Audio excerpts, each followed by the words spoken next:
জীবনের তরে যতবার জুমার দিন আসবে এই 5টা আমল সারা জীবন নিয়মিত আঁকড়ে ধরবেন, আমল করবেন। যারা নিয়ত করতেছেন হাত তোলেন। বৃহস্পতিবার সন্ধ্যা থেকে শুক্রবার শুরু হয়ে যায়, আবার শুক্রবার দিন যে রাত যখন শুরু হয়, সূর্য যখন অস্ত হয় শুক্রবারের, তখন কি বার শুরু হয়? শনিবার শুরু হয়। অতএব আজকে বৃহস্পতিবার দিবাগত রাত চলছে, এর মানে এখন আমরা কোন দিনের মধ্যে আছি? শুক্রবারের মধ্যে আছি। সূর্য অস্ত যাওয়ার সঙ্গে সঙ্গে শুক্রবারের মধ্যে আছে। শুক্রবার বা জুমার দিন, এই দিন সম্পর্কে কোরআন এবং হাদিস থেকে ঘেটে আমরা 14টা আমলের কথা একটা লম্বা বড় ভিডিওতে বলেছি। আজকে সেখান থেকে আমি সংক্ষেপ করে এই 14টার মধ্যে আবার অতি গুরুত্বপূর্ণ 5টা আমলের কথা বলবো ইনশাআল্লাহ। কয়টা আমল? 5টা আমলের কথা বলবো। জীবনের তরে যতবার জুমার দিন আসবে এই 5টা আমল সারা জীবন নিয়মিত আঁকড়ে ধরবেন, আমল করবেন। যারা নিয়ত করতেছেন হাত তোলেন। আল্লাহ আমাদের সবাইকে আমল করার তৌফিক দান করুন। আল্লাহ আমাদের সবাইকে কবুল আর মঞ্জুর করুন।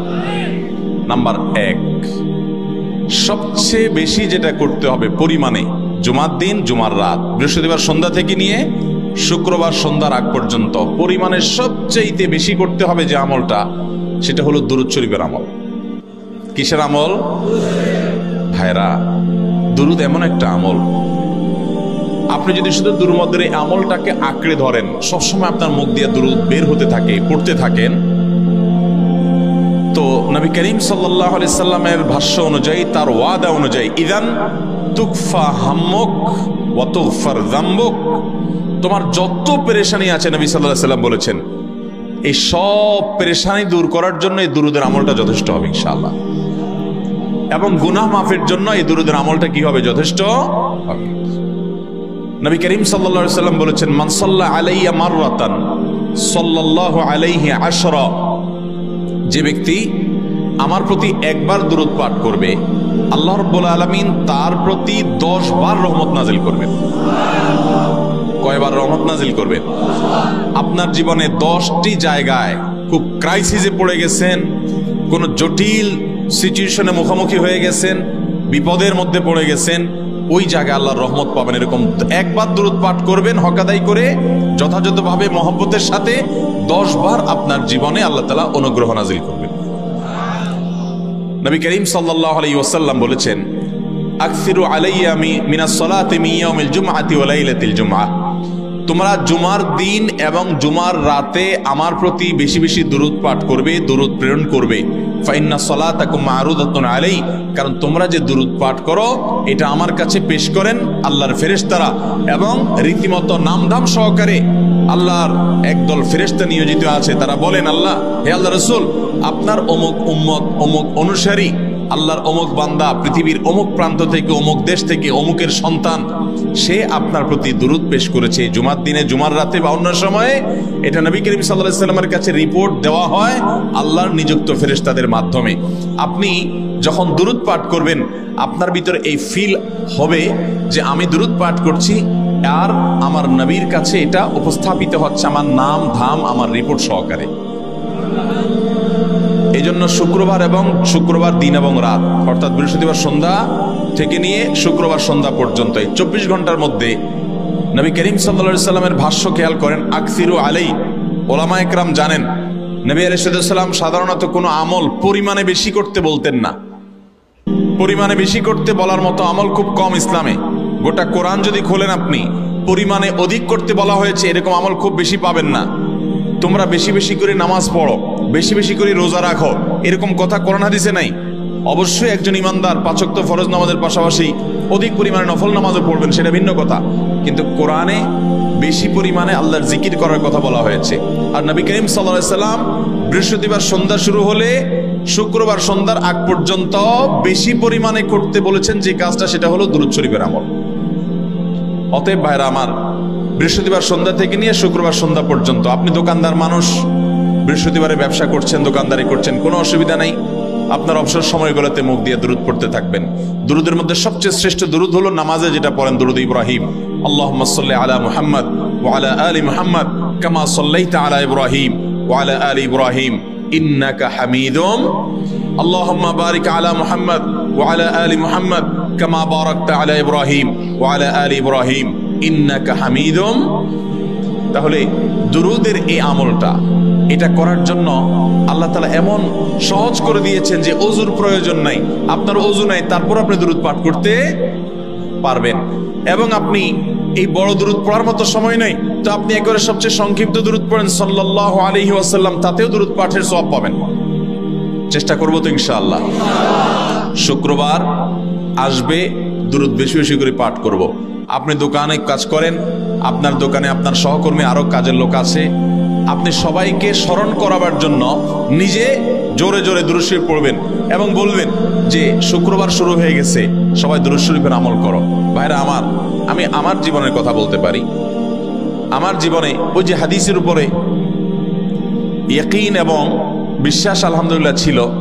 আমার জীবনে আমি অনেকবার দেখেছি এরকম জটিল পরিস্থিতি হয়েছে যে দেয়ালে পিঠ ঠেকে গেছে। আপনি বললেও উনি ওনার ছেলের দিকে কেয়ার করবে, কিন্তু আপনি এটা বলার কারণে তার নৈকট্য পাবেন কি পাবেন না, তার সিম্প্যাথি পাবেন কি পাবেন না। আরশ আজিমের মালিক তার হাবিবকে এত মহব্বত করেন, তিনি তার হাবিবের প্রতি এমনিতেই রহমত নাজিল করবেন, তাকে বিভিন্ন মর্যাদা আগে থেকেই দেওয়ার ঘোষণা দিয়ে রাখছেন। কিন্তু আপনি আমি দোয়া করলে আল্লাহ তাআলা তার মাধ্যমে আমাদের ভাগ্যকে সুপ্রসন্ন করে দিবেন। দুরুদের আমলকে জীবনের তরে আঁকড়ে ধরবেন ভাই। শুধুমাত্র জুমার দিন আর জুমার রাত না, সব সময় অধিক পরিমাণে। আরাবিয়ানদের মধ্যে আমলটা খুব বেশি আছে। তাদের দেখবেন তারা দুইটা আমল, মুখে দুইটা আমল, ভালো মন্দ তাদের মধ্যেও আছে, কিন্তু এই দুইটা আমল তাদের মধ্যে খুব ভালো। বেশিরভাগ মানুষই দেখা যায় অবসর সময় আস্তাগফিরুল্লাহ ইস্তিগফার করছে অথবা দুরুদের আমল করছে। আমাদের অবসর সব সময়গুলো নিয়ে গেছে মোবাইল ফোন। ভাইরা আমার, 4 বছর 5 বছর 6 বছর 7 বছর 10 বছর ধরে মোবাইল টিপতেছেন, ফেসবুক টিপতেছেন, ইউটিউব টিপতেছেন। বুকে হাত দিয়ে আমাকে জবাব দেয়া লাগবে না, নিজের বিবেককে একটু জবাব দেন। এই 10 বছর ফেসবুক, ইউটিউব, টিকটক, হোয়াটসঅ্যাপ টিপে আপনার অর্জন কি হয়েছে একটু হিসাব মিলান। এই যে স্ক্রল করতেছেন আঙ্গুল দিয়া, ঘন্টাকে ঘন্টা এই আঙ্গুল দিয়ে টানছেন টানছেন, নিচের দিকে যাচ্ছেন স্ক্রল করে ফেসবুকে, ইউটিউবে, একের পর এক। আপনার জীবনে অর্জনটা কি হয়েছে বলেন? ভাইরা আমার, এই মোবাইলের নিয়ন্ত্রণ করতে হবে, প্রয়োজনে ব্যবহার করতে হবে, কিন্তু এটাকে অনিয়ন্ত্রিত ব্যবহার করা যাবে না। একেবারে যখন তখন সারাদিন টিপাটিপি করলেন। আজকাল তো পোলাপান টয়লেটে গেলেও নিয়ে যায়। আল্লাহ তাআলা আমাদেরকে এই রোগ থেকে বেঁচে থাকার তৌফিক দান করুন। ভাইরা আমার, জীবনটাকে পরিবর্তন করতে হয়। সারা জীবন তো একরকম থাকলে হবে না। বহুত পাগলামি করেছি, আসুন নিজেকে সংশোধন করি। তাহলে জুমার দিন উপলক্ষে 1 নম্বরের আমল বলেছি, বেশি বেশি কোন আমল করতে হবে? সারা জীবন মনে রাখবো তো ইনশাআল্লাহ। বাসা বাড়িতে পরিবারের লোকদেরকে মনে করাবো তো ইনশাআল্লাহ। আমি আমার ড্রাইভার থাকুক, আমার ছেলে মেয়ে থাকুক, আমার পরিবারের লোক থাকুক, আমি আমার কথা আপনাদের বলি উৎসাহের জন্য, যে জুমার দিন শুরু হয়ে গেলে আমি, শুধু আমি না, আমার পরিবার অন্যান্যরাও একে অন্যকে আমরা স্মরণ করে দিই। কে কে দুরূদ পড়তে কতবার পড়ছো, কেউ পড়ছে কিনা একবারও, সন্ধ্যা হয়ে গেছে, অনেক হয়ে গেছে, সবাই শুরু করি। আমলটা করবো তো ইনশাআল্লাহ। নাম্বার 1। নাম্বার 2, জুমার দিন উপলক্ষে অন্য যে কোনো দিনের চাইতে জুমার দিন অর্থাৎ শুক্রবারের ফজর নামাজ পুরুষরা মসজিদে জামাতের সাথে পড়বেন। জামাতের সাথে পড়ার নিয়ত করবেন পাক্কা। কারণ অন্য যে কোনো দিনের ফজর নামাজ না, শুধুমাত্র যত নামাজ আছে, নবী করিম সাল্লাল্লাহু আলাইহি ওয়াসাল্লাম বলেছেন, আফদালুস সালাওয়াতে ইনদাল্লাহ, আল্লাহর কাছে দুনিয়ার সব নামাজের মধ্যে 5 ওয়াক্ত সাধারণ নামাজগুলোর মধ্যে সবচাইতে উত্তম নামাজ হলো সলাতুল ফজরে মাআল জামাআতে ইয়াউমাল জুমআ। জুমার দিন ফজরের নামাজ জামাতের সাথে আদায় করা হলো যত নামাজ আছে এর মধ্যে সবচেয়ে শ্রেষ্ঠ নামাজ। তাহলে জুমার দিনে এই বিষয়টা বিশেষভাবে খেয়াল রাখবো। জুমার দিন ফজর নামাজটা পুরুষরা কোথায় পড়বো? এবং সেটা বৃহস্পতিবার থেকে পরিকল্পনা শুরু করবো যে কালকে ফজর নামাজ যাতে কোনো অবস্থাতে আমার মিস না হয়। আমাদের আখিরাতের ব্যবসা এটা ভাই, আখিরাতের কারেন্সি সংগ্রহ করা। যত কোটি কোটি ভালো ভালো আমলগুলো করবেন, আপনার আমল নামাতে আমল সওয়াব জমা হতে থাকবে। চেষ্টা করবো তো ইনশাআল্লাহ। আমাদেরকে শয়তান অন্যদিন ফজরের নামাজ পড়ার সুযোগ হলেও শয়তান এমন ভাবে আমাদেরকে ধোঁকা দেয়, শুক্রবারে ফজরটা পড়াটা সবচেয়ে বেশি কঠিন হয়ে যায়। কেন জানেন? কারণ ইবলিস তো জানে হাদিস, আপনি জানেন না, হয়তো অনেকে হয়তো আজকে শুনছেন। আপনি আমি কোনো হাদিস না জানতে পারি, ইবলিস ঠিকই জানে যে ফজর নামাজ এই দিন যদিও জামাতের সাথে ফজর পড়ে ফেলে তাহলে তোর আখিরাতের ব্যবসা অনেক দূর আগে যাবে। ওর সাথে তো আমাদের বাবা আদমের সাথে সেই চ্যালেঞ্জ, আদম আলাইহিস সালামকে সিজদা করতে বলা হয়েছে, সে তো করে নাই, তার সৌজন্যে বা তার জন্য সিজদা নিবেদন করে নাই। আল্লাহ তাআলা সেজন্য তাকে জান্নাত থেকে বের করে দিয়েছে। তার কারণে এই ইবলিস তখনই আল্লাহর সাথে, আল্লাহর সামনে চ্যালেঞ্জ ছুড়ে দিয়েছে আদম আলাইহিস সালামের সাথে যে লা উহিয়ান্নাহুম আজমাইন, আমি আদমের সব সন্তানগুলোকে পথহারা করে ছাড়বো, ওদেরকে জান্নাতের পথে চলতে দিব না। এই জন্য আল্লাহ তাআলার কাছে সে কিছু পাওয়ার চাইয়া নিছে। এর ভিতরে একটা হলো কিয়ামত পর্যন্ত হায়াত পাবে, আরেকটা হলো আমাদের রগের সাথে সে মিশতে পারে, রক্ত প্রবাহের সাথে মিশতে পারে, শরীরের মধ্যে প্রভাব সৃষ্টি করতে পারে, আমাদেরকে দুর্বল করতে পারে, মন্দ দিকে টানতে পারে, ভালো কাজ যেন না হয় মনে মনে কুমন্ত্রণা সৃষ্টি করতে পারে। এই পাওয়ার সে নিয়ে এসেছে। এই জন্য তার সাথে আমাদের চ্যালেঞ্জ। সে হাদিস জানে যে জুমার দিন ফজর পড়লে আমাদের অনেক লাভ হয়ে যাবে। এই জন্য সে বৃহস্পতিবার রাতে, অন্য দিন যদি আপনি 10টা 11টা বা 11:30টায় ঘুমান, 12টায় ঘুমান, জুমার দিন অর্থাৎ বৃহস্পতিবার দিবাগত রাতে আইসা ইবলিস বলে, আরে পাগল হইছস, কালকে হলো শুক্রবার, দোকানদারি নাই, ব্যবসা নাই, চাকরি নাই, মহিলাদেরকে বলে কালকে পোলাপানের স্কুল নাই, মাদ্রাসা নাই, আজকে একটু টক শো, মিষ্টি শো, নাটক, সিনেমা, ইউটিউব, ফেসবুক, ওয়াজই শুন অন্তত। শয়তান কি বলে, ঠিক আছে তোর যদি এত ফিল্ম দেখতে মনে না চায়, তুই যদি মুসলমান হস, নেককার হস, তো ঠিক আছে অমুক হুজুরের ওয়াজ শোন। এই হুজুরের ওয়াজ শোনাত লাগাই দিয়ে রাত 1টা 2টা পর্যন্ত পার করে দিল। এরপরে ফজর নামাজ ওর জামাতের সাথে মিস শেষ। ভাইরা আমার, প্রত্যেক বৃহস্পতিবার আসলে সন্ধ্যার সময় প্রতিজ্ঞা করব, সপ্তাহের অন্য দিন যদি আমার ত্রুটি বিচ্যুতি হয়ও আমি সেটাকে কারেকশন করার চেষ্টা করব, কিন্তু শুক্রবার ফজরটা পুরুষ হিসাবে আমি জামাতের সাথে পড়বই পড়বো। তার জন্য রাতে আগে আগে শোবো, ডাবল ট্রিপল অ্যালার্ম দিয়ে শোবো, অন্য নামাজি বন্ধুকে বলবো ফোন দিয়ে ডেকে দিবি, একে অন্যের সহযোগিতা করব, কিন্তু ফজরের নামাজ জুমার দিন ছাড়বো না ইনশাআল্লাহ। ঠিক আছে তো? কয়টা আমল হলো? 2টা। মনে রাখবেন তো ইনশাআল্লাহ। আগামী বছর তো আমার মাহফিল আমি আর করব না, কিন্তু আগামী বছর যে মাহফিল করবেন সে আলোচককে আমি রিকোয়েস্ট করবো ইনশাআল্লাহ, আয়োজকরা এটার সবক যেন নেয় আগামী বছর।